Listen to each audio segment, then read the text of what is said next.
సృష్టిలో అమ్మ అర్చన ఇలా చేయరమ్మని నిష్టతో పూజ చేసిన సుఖ సౌఖ్యముందని వేదమందు వ్రాసి ఉన్నది నాటి గ్రంథమన్నది కాలి పూజలో దీవెనుందని నేటి కావ్యమన్నది సృష్టిలో అమ్మ అర్చన ఇలా చేయరమ్మని నిష్టతో పూజ చేసిన సుఖ సౌఖ్యముందని కాలి భజన చేయనిదే కాలమంత గడిచేనా తల్లి దీవనివ్వనిదే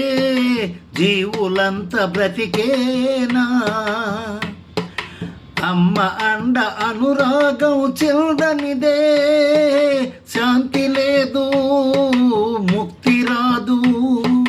శాంతి లేదు ముక్తి రాదు జీవనమే భారమై సృష్టిలో అమ్మ అర్చన ఇలా చేయరమ్మని నిష్టతో పూజ చేసిన సుఖ సౌఖ్యముందని వేదమందు వ్రాసి ఉన్నది నాటి గ్రంథమన్నది కాలి పూజలో దీవెనుందని నేటి కావ్యమన్నది సృష్టిలో అమ్మ అర్చన ఇలా చేయరమ్మని నిష్టతో పూజ చేసిన సుఖ సౌఖ్యముందని ఆత్మశుద్ధి ఉండనిదే పూజలెన్నో చేసినను భక్తితోన వెళ్ళనిదే ముక్తి ఉంద గుడిలోనా శక్తినిచ్చు ఆస్మరణ అలిసి సొలసి చేయనిదే తృప్తి లేదు శక్తి రాదు తృప్తి లేదు శక్తి రాదు అనుగ్రహమే రాదులే సృష్టిలో అమ్మ అర్చన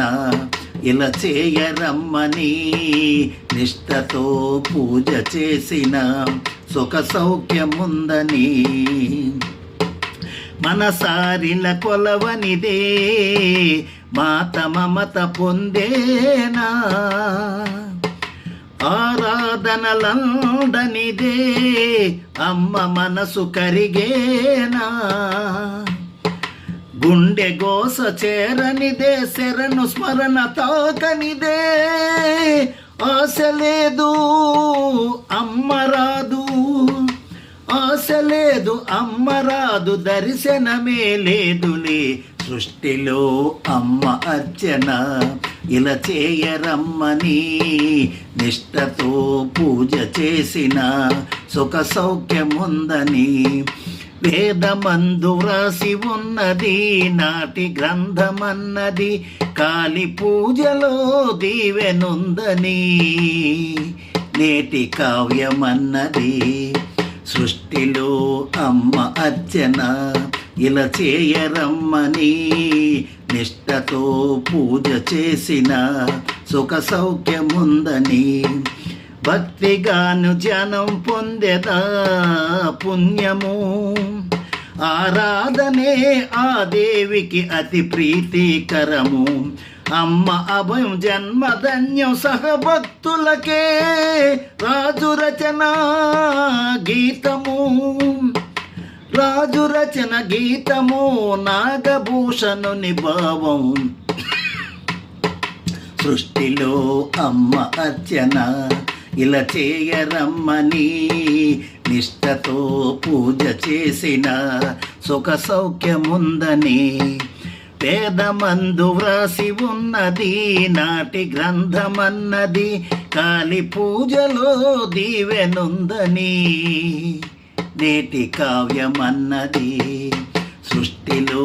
అమ్మ అర్చన ఇలా చేయరమ్మని నిష్టతో పూజ చేసిన సుఖ సౌఖ్యముందని